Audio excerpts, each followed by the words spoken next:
Here we go, boys. We have finally made it to the final game of the regular season. And why is that exciting and important, you might ask yourself? Well, you'll find out very, very soon why that is so exciting and important. Welcome back, you guys, to episode 7 of the Louisville Badgers. And the reason I'm so excited about this last game of the season here against the Clippers, it's not because we're playing the Clippers. It's not because, the season's coming to an end. It is because the off season is coming. All we have to do is get through this game, get through the playoffs, and then the off season, where I am so excited to make some really cool moves. You guys add players. Some of you guys will be in the 2019 draft class. I'm going to be revealing those later on in the episode, who is going to be in the 2019 draft class. But I assure you that anybody who I've created already who doesn't make it to the 2019 draft class will absolutely be in the 2020 draft class, plus a few more people that I'll be adding that have added their hashtag add players as well. So here we sit with a game against the LA Clippers, and I really like the way we match up against them. I feel like it's going to be a much closer game than the Sixers game was. The Sixers just were out of our league in every way. But this game in particular, I think that we can keep this one a lot closer and hopefully come out on top. When it all comes down to it, this game really doesn't mean a whole lot of anything. So we can go out there, we can play loose, get a lot of our young guys some playing time, and, just have fun with it. So that's exactly what we're going to do. Let's dive right into this game so that we can get ourselves that much closer to the offseason. Thanks for joining our Tuesday night broadcast of the NBA on 2K Sports. I'm Kevin Harlan, joined by the talented analyst tandem of Greg Anthony and Chris Webber. David Aldridge is on our sideline. Looking at the last game for the Los Angeles Clippers, it was a loss to the Spurs. So here we are at tip-off against the LA Clippers.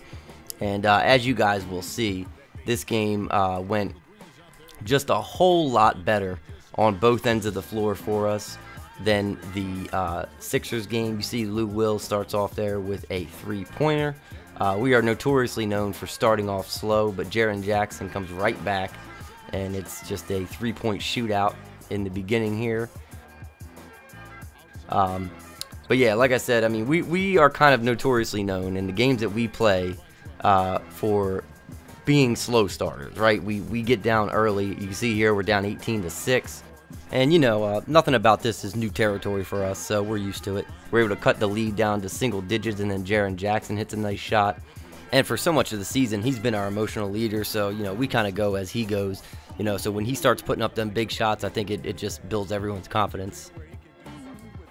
So, yeah, like I said, I mean, we're known for starting off slow and then having to make up for it and make up that ground later on in the game and trying to, close the gap. But I feel like in most cases we do a pretty good job of it. Danny Green in transition with that three is just nasty. He's been doing it all season for us, and I love playing with him because every single time I'm in transition, Augustine too, look at that, boom.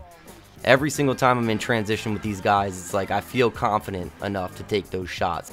And that's not something that's very typical. Look at this defense here, though. This was one of the real awesome takeaways from this game for us. Was the defense. Look at this D that Danny Green is putting on. I don't even know who that is. Chandler, maybe. So we play some great defense, and then we're able to cut the lead down to just 1 going into the second quarter. There's some things that I've highlighted here, really, really good moments in the game. And this sequence here is one of those moments. Lou Williams trying to put the moves on DJ Augustine, and he does end up getting around him, but he's met by Alex Len to contest the shot.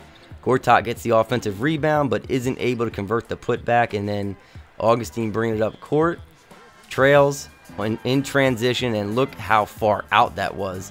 just drills it from forever away. He was almost at the Amazon Arena logo on that one. And it's not over yet. You see Alex Len getting a hand in there, and Wagner with the steal. And then Osman coming up court, puts a nice touch, gets the finish, and puts us up by 6. And then just a little more for you here on defense. Gilgeous-Alexander coming up court. And look at this. Gets it to Lou Williams, who comes over, tries to get the lob to Rashawn Holmes, and then look at that. Mo Wagner just gets his hand in there. Beautiful defense, and loved everything about that one. Jaren Jackson with another beautiful steal. And then look, Bryn Forbes trailing, just drills another transition 3, and that was the story of the game for us, was just hitting those 3s in transition, and it really translated perfectly for us all game. We kind of had a simple formula in this game, you know, play amazing defense and hit our 3-point shots, and we did both of those things. You know, and there are some games where the 3-point shots just aren't going to land for us, and you know that's going to happen. But we got a really good group of 3-point shooters on the team. Look at that block by Myers Leonard, by the way. Man, he's awesome too, man. I really like him defensively, and he's got a awesome stroke from 3. For a 7-foot guy, it's just, you know, really amazing, and love having him on the team. See Jaren Jackson down into the post here, trying to play some bully ball, but get it back out to our shooters, and that's kind of what we do. But when we got Jaren Jackson down on the elbow like that, I mean, like I said before, I'm confident taking certain shots with him that I normally wouldn't be with a big guy, and you know, he does not disappoint. I mean, he hits so many of them. And now check out this defensive possession here. They try to get it down into the post here to JaMychal Green, and Jaren Jackson just all over him, all over everybody. 2 blocks in one defensive possession, and then we come back up the floor. Look who's wide open. Monty Morris drills it in transition. He's going to hit that shot 99 times out of 100, and then Jaren Jackson with a tough shot. It sits up on the rim, doesn't go, but then Monty Morris gets the rebound, gets it back out to Jackson. I missed Myers Leonard cutting there, but was able to make up for it by getting the ball back to him, trying to make something happen here, and he gets the green light down in the post. So really nice play there. So you check out some of these first quarter highlights, and you know, it was definitely a close game. They kind of have some sneaky talent on their team. They got guys that you don't really think about until they've already put up a bunch of points on you, like Lou Will, Montrezl Harrell, you know, Shai Gilgeous-Alexander. They got guys who are just sneaky good, and like I said, you look up and they've already hit you for 16 points, or you know, 13 points in the first half, or whatever it is, you know, and you didn't even realize what happened. But anyway, as we start this second half, there was a couple of things that I wanted to talk to you guys about regarding the off season, and a few of the things that I have planned. So since I don't have the ability yet to do polls on the channel, I'm hoping that a lot of you guys are going to see this video so that you guys can get this information. One of the things that I plan on doing this off season is adding an expansion team, okay? So there's going to be 3 teams that you guys are going to have to choose from. And I want you guys to just comment down below and let me know which team you guys would love to see, you know, in the series. And those 3 teams are going to be, number 1, of course, the Seattle Supersonics. Number 2, the Cincinatti Royals, which is a team that was, it was a franchise, you know, way back, you know, when the, might even been before the merger or whatever it was. But then the 3rd team that you guys will have to choose from will be the Vancouver Bullets, okay? And I wanted to add them in because I wanted to at least give you guys the option of having an expansion team come to Vancouver. I know there's a lot of people that, you know, like to see Vancouver get an expansion team. So I wanted to add them in. I know a lot of you guys are probably going to be high on the Supersonics idea, and I don't blame you for that. However, the 3 teams, again, the 3 choices are the Seattle Supersonics, the Cincinnati Royals, who were a team, you know, back in the day, and then the Vancouver Bullets, okay? Vancouver Bullets. I wanted to kind of mix and match and add together 2 franchises that used to exist, and try to bring it back in the form of the Vancouver Bullets. So So like I said, I'm also going to put these teams in the description, and I'm also going to put a comment down below, you know, kind of reminding you guys of this. That way, if anybody, you know, sees the comment but didn't actually see this part of the video, you guys will still get to vote on this. Like I said, again, I'm sorry I'm not able to do a poll yet, but unfortunately, I don't have the community tab in my on my YouTube channel as it stands right now. It'll be there soon, but it's just not there yet. Look at that dunk there by Jaren Jackson. That was one of the highlights of the game for me. That was just such a sweet dunk. So yeah, once again, one more time, Seattle Supersonics, Cincinnati Royals, Vancouver Bullets. You guys let me know who you want to see added next season to our Louisville Badgers series, and they will be there. That way we can even things out with 32 teams, because I do think that in real life, if the NBA did an expansion, I think they would add 2 teams versus 1, just to keep the conferences, you know, a little bit more even. So that would make the most sense in my opinion. I didn't want to add in a team right off the bat when I started the series, only because I wanted the focus to kind of be on the Badgers, and I felt like if I added in another team that I would be kind of inclined to focus on that team. So yeah, I mean, that was kind of my thought process with that, and I am glad that I did things the way that I did it, though, because everything is working out great so far. And we, you know, like I said, we can add, you know, the new team in this coming season, and that gives you guys a chance to at least vote on that team, which I think will be really cool. I see Gallinari trying to drive there, make a play. Harrell with the rebound, but Zubac's right in his face with the block, and you know, that's why we brought Zubac in, man. Be the big man in the middle and to make plays like that, and it seems like he's been doing that for us so far. Jaren Jackson with a nice little slip there to get open and make the shot over top of who's that, JaMychal Green, I believe. And then Jackson once again with the crazy spin move and the monstrous stuff. Just some awesome post presence from Jaren Jackson as usual. Now, before I go any further, real quick, I want you guys to check out this play. Look at this. Look at this circus shot here. Kind of Michael Jordan-esque by Jaren Jackson. I mean, that was just ridiculous. I really got to say, man, you see he gets the player of the game here. He is just so fun to play with. Again, like I said, I mean, I'm not saying that it wouldn't have been really fun to play with Luka. Wouldn't have been really fun to play with, you know, Trae Young, even Bagley maybe. To be almost 7 foot. But, you know, for him to be almost 7 foot and to be as agile as he is, to be the playmaker that he is, you know, he plays defense like I've never seen before in this game. I mean, he's just an amazing defender. He makes awesome plays on the defensive and offensive side of the ball, and he can shoot from the outside. So, you know, when you guys ask me about my thought process and stuff like that, you know, regarding the drafting of Jaren Jackson, you know, that was all kind of in my head. I kind of envisioned that, you know, and it's working out exactly the way I hoped it would. So yeah, man, I really couldn't be any happier with the way he's performed this season. He's just been awesome. You see some amazing defense again here by Jaren Jackson and Mo Wagner, and Mo Wagner's actually been quite surprising. Look at Jaren Jackson. Just saying, look, you're going to leave me wide open out here. I'm going to take that shot and make it.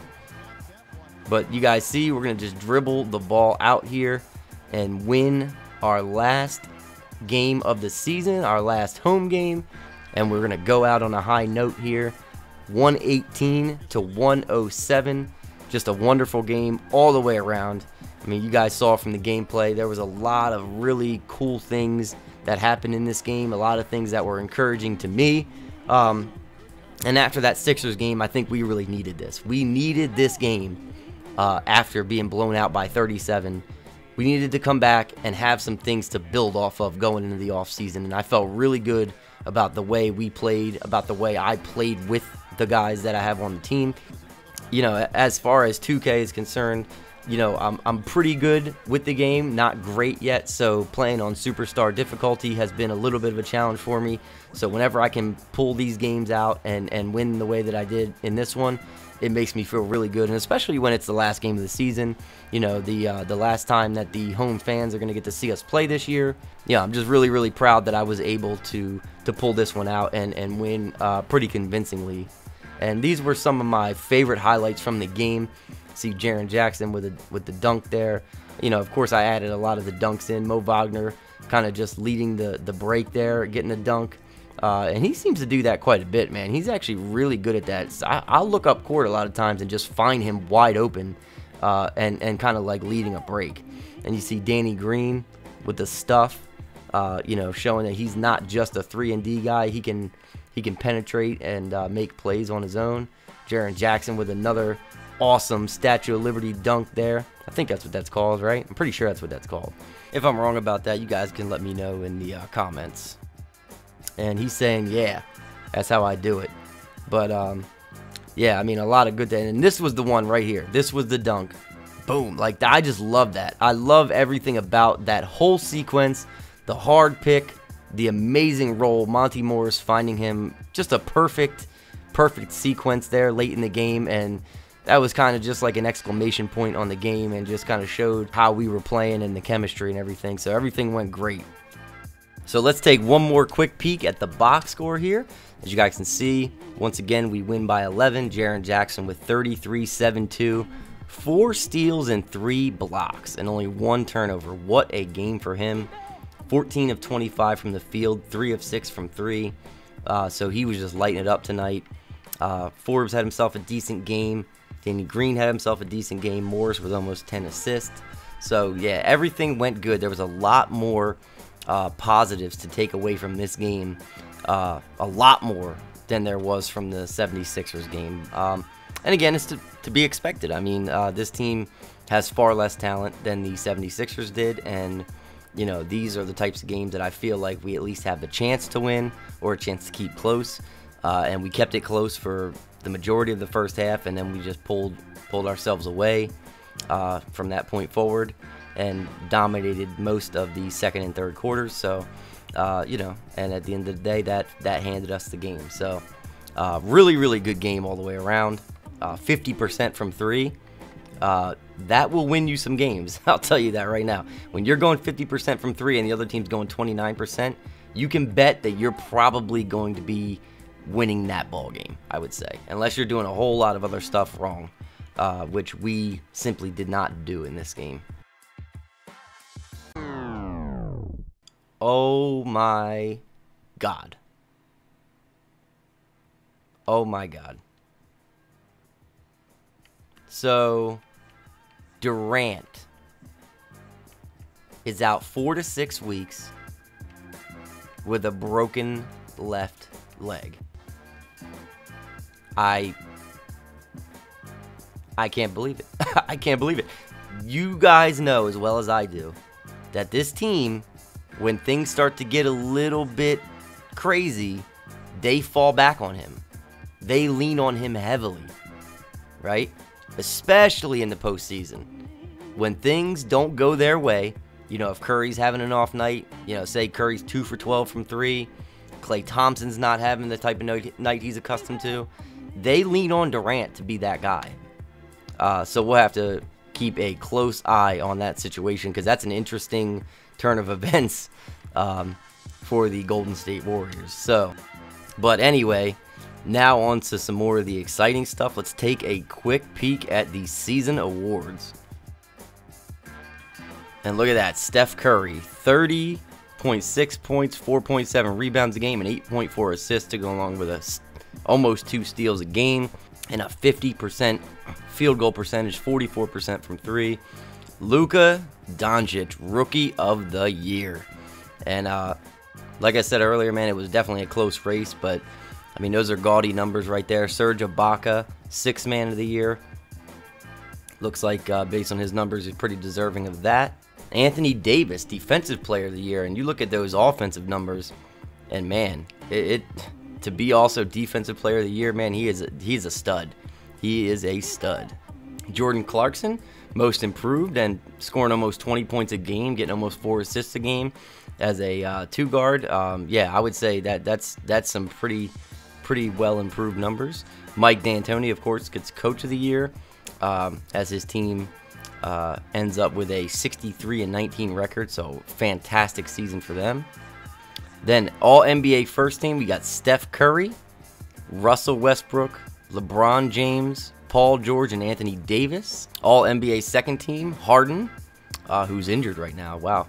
Damian Lillard, Luka Doncic. Then you got Giannis and Nikola Jokic. All-NBA third team, Chris Paul, Kyrie Irving, Kevin Durant, Blake Griffin, and then rounding it out, Karl Anthony Towns. Now we got all defensive first team, Russell Westbrook, Chris Paul, Paul George, Kawhi Leonard, and Anthony Davis. And then we got the all defensive second team, Jimmy Butler, Chris Dunn. Good job there for Chris Dunn. LeBron James, which is a huge surprise. Draymond Green, and then Miles Turner. So a couple surprise names on this list. Now we move on to all rookie first team. You got Luka, then you got DeAndre Ayton, Marvin Bagley, then you got our boy Jaren Jackson Jr., and then we round it out with Trae Young. And then the all rookie second team, you got Colin Sexton, Shai Gilgeous-Alexander, Kevin Knox, Landry Shamet, the guy that we traded away to the Hawks, and then to round out the team, Kevin Huerter.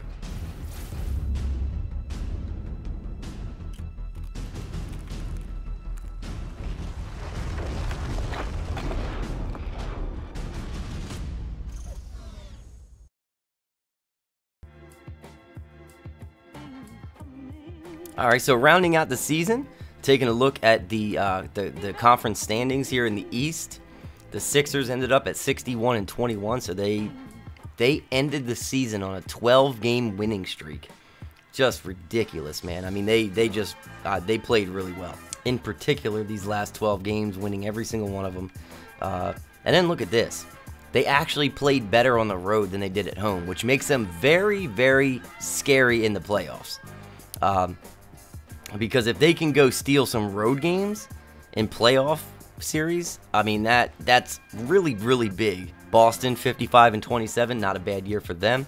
Toronto 52-30, and then rounding out the 50-win teams, the Milwaukee Bucks at 50-32. And then there's a big drop-off from 4-8. Then you go down to Miami, who was just barely above 500 at 42-40. The Wizards at 41-41. The Pistons also at 41-41, and then the Brooklyn Nets sneak their way into the playoffs at 39-43. They lost their last 2 games, but lucky for them, Orlando lost their last 3, so they were able to hang on to that 8th spot. And then in the Western Conference, it's a whole different story. So you got the Rockets at the top at 63-19, just a ridiculous season for them. Golden State at 60-22, very, very good season for them as usual. We pretty much expected that.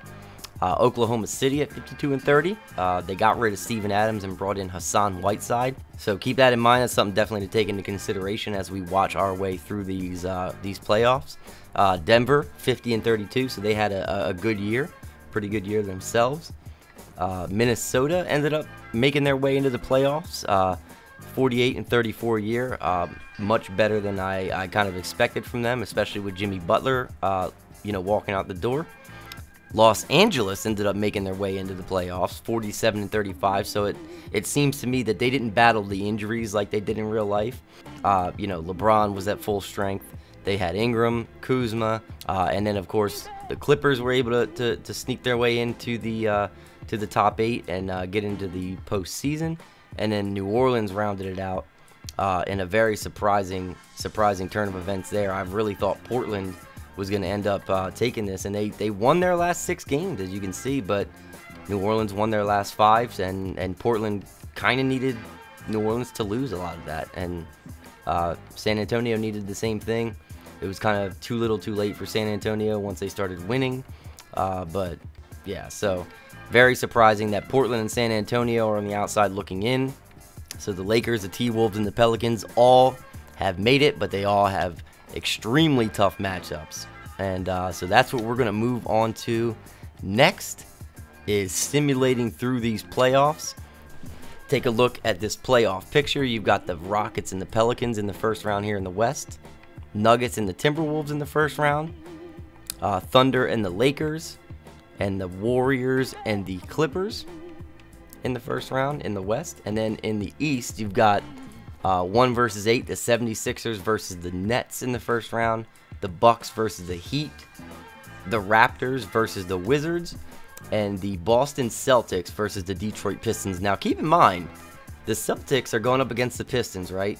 Keep in mind that the Pistons picked up Mike Conley at the trade deadline.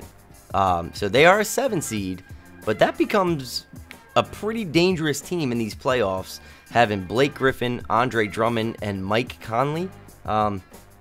They could be a problem for the Boston Celtics, and they could be a problem for anyone they face if they make it out of the first round. Do I think they're going to beat Boston? Probably not. I would say Boston has a little bit too much firepower, but that's something to definitely keep an eye on. So we will be simulating through these entire playoffs in the next episode. But before I go, I just want to leave you guys with a couple of things. Now, I know earlier I promised that I was going to reveal to you guys which of your hashtag ad players would be part of the 2019 draft class. So here it is. We start off with the point guard, Bobby Sanders. Then we got the center, Bo Bamba. Shooting guard, Frank Fullwood. Then we got the point guard, Mr. Terrence Romeo.